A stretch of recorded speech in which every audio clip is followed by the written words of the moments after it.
যদি কখনো কোনো কষ্ট পান, এটা যে কোনো ভাবেই হতে পারে। কোনো একটা সম্পর্ক ছিল, কাছের মানুষ কষ্ট দিয়েছে বা প্রিয় মানুষ কষ্ট দিয়েছে, কোনো একটা জিনিস হারিয়ে ফেলেছেন, অনেক কষ্ট পেয়েছেন আপনি। প্রথমে আপনি যে কাজটা করবেন সেটা হচ্ছে you have to put your trust on your lord. আল্লাহর উপরে ভরসা রাখতে হবে যে আমার লাইফে ভালো যা ঘটে, খারাপ যা ঘটে, এটা সব কিছুই ক্ষমতা একজনের হাতে। তিনি কে? যদি কখনো কোনো কষ্ট পান, এটা যে কোনো ভাবেই হতে পারে। কোনো একটা সম্পর্ক ছিল, কাছের মানুষ কষ্ট দিয়েছে বা প্রিয় মানুষ কষ্ট দিয়েছে, কোনো একটা জিনিস হারিয়ে ফেলেছেন, অনেক কষ্ট পেয়েছেন আপনি। প্রথমে আপনি যে কাজটা করবেন সেটা হচ্ছে you have to put your trust on your lord. আল্লাহর উপরে ভরসা রাখতে হবে যে আমার লাইফে ভালো যা ঘটে, খারাপ যা ঘটে, এটা সব কিছুই ক্ষমতা একজনের হাতে। তিনি কে? সিজদায় পড়ে আল্লাহরে বলবেন, আল্লাহ, এই পৃথিবীতে আমি ছাড়া তোমার গোলামের অভাব নাই, কিন্তু তুমি ছাড়া আমার দ্বিতীয় কোনো রব নাই। চোখের পানি ছেড়ে আল্লাহরে ডেকে বলেন, আল্লাহ, এই জমিনে আমি ছাড়া তোমার গোলামের কোনো অভাব নাই, কিন্তু তুমি ছাড়া দ্বিতীয় কোনো রব আমার নাই। তুমি ছাড়া দ্বিতীয় কোনো জায়গায় চাওয়ার সুযোগ আমার নাই।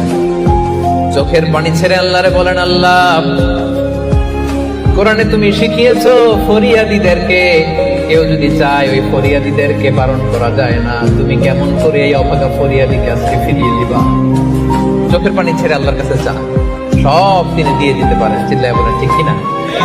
গোটা বিশ্বের সবাই, আমাদের যার যা লাগবে সব যদি আল্লাহর কাছে চাই, আল্লাহ যদি সবাইকে সবকিছু দিয়ে দেয়, আল্লাহ বলে আমার ক্ষমতার 1 ইঞ্চিও কমবে না। চিল্লায় বলেন ঠিক কিনা? সিজদায় পড়ে আল্লাহরে বলবেন, আল্লাহ, এই পৃথিবীতে আমি ছাড়া তোমার গোলামের অভাব নাই, কিন্তু তুমি ছাড়া আমার দ্বিতীয় কোনো রব নাই। চোখের পানি ছেড়ে আল্লাহরে ডেকে বলেন, আল্লাহ,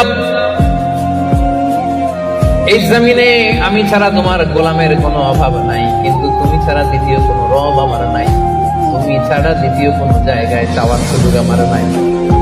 চোখের পানি ছেড়ে আল্লাহরে বলেন, আল্লাহ, কোরআনে তুমি শিখিয়েছো ফরিয়াদীদেরকে কেউ যদি চায় ওই ফরিয়াদীদেরকে বারণ করা যায় না। তুমি কেমন করে এই অভাগা ফরিয়াদীকে আজকে ফিরিয়ে দিবা? চোখের পানি ছেড়ে আল্লাহর কাছে চা, সব তিনি দিয়ে দিতে পারেন। চিল্লায় বলেন ঠিক কিনা?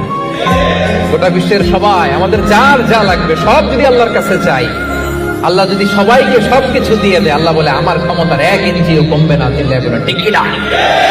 সুখ হচ্ছে আলহামদুলিল্লাহর ভিতরে। সুখ আছে কিসের ভিতরে?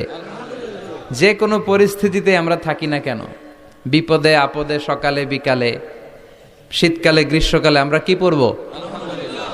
আলহামদুলিল্লাহ পড়ব। এর কারণ চাহিদার কোনো শেষ নাই। যার আছে যত বেশি, সে চায় তত বেশি। ডিপ্রেশন রোগের কোনো ওষুধ, মন খারাপের কোনো ওষুধ আমি বলছি যে যেখান থেকে শুনতে পাচ্ছেন প্র্যাকটিক্যাল করে দেখবেন। ভালো লাগলে করতে থাকবেন, ভালো না লাগলে বাদ দিবেন। আমি প্র্যাকটিক্যাল করেছি, সেটা আপনাদেরকে বলছি।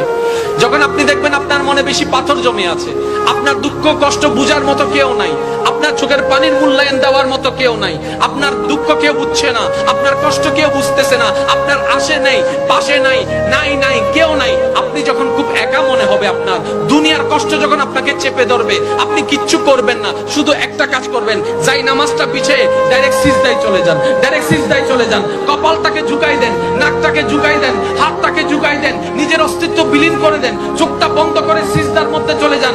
আল্লাহর ওয়াস্তে করে বলছি, কিচ্ছু পড়া লাগবে না, শুধু সিজদার মধ্যে পড়তে থাকেন, সিজদায় পড়ে থাকেন, কান্না করতে থাকেন। ওনাকে বুঝান যিনি আপনি না বললেও সবকিছু বুঝে, ওই রবকে জানান যিনি আপনি না জানালেও সবকিছু জানে। দুনিয়ার মানুষ তো আজকে বললে কালকে চুপ উল্টাই ফেলে, ব্ল্যাকমেইল করতে শুরু করে। রব তো সবকিছু জানার পরেও দোষ গোপন করে রেখেছে। ওই রবের দরবারে সবকিছু বলতে থাকেন, 1টা মিনিট, 2টা মিনিট, 3টা মিনিট, দেখবেন আপনার সমস্যা তখন সমাধান না হলো অন্তরে এমন একটা শান্তি লাগবে যেটা আপনার পৃথিবীর কোথাও খুঁজে পাবেন না। সুবহানাল্লাহ।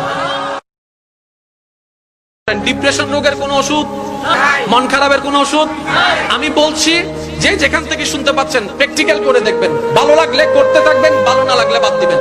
আমি প্র্যাকটিক্যাল করেছি, সেটা আপনাদেরকে বলছি।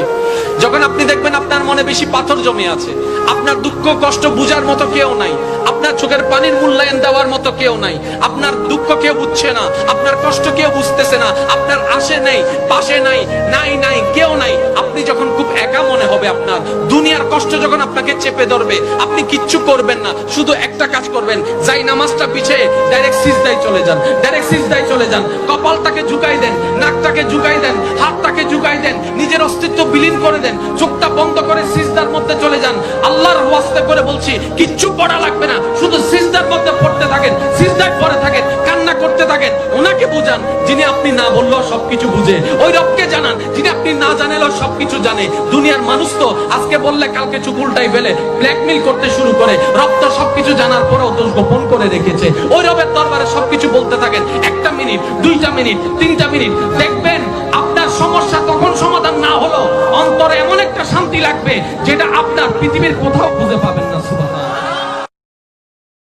একজন মানুষের সার্টিফিকেট ছাড়া কোনো পুরুষ আল্লাহর জান্নাতে প্রবেশ করতে পারবে না। সেই সার্টিফিকেট যার থেকে নিতে হবে সে হচ্ছে আপনার বউ, আপনার স্ত্রী। স্ত্রী জানে তার স্বামীর ক্যারেক্টার কেমন। পৃথিবীর সবাই জানে যে আমার এই লোকটা খুব সাধু,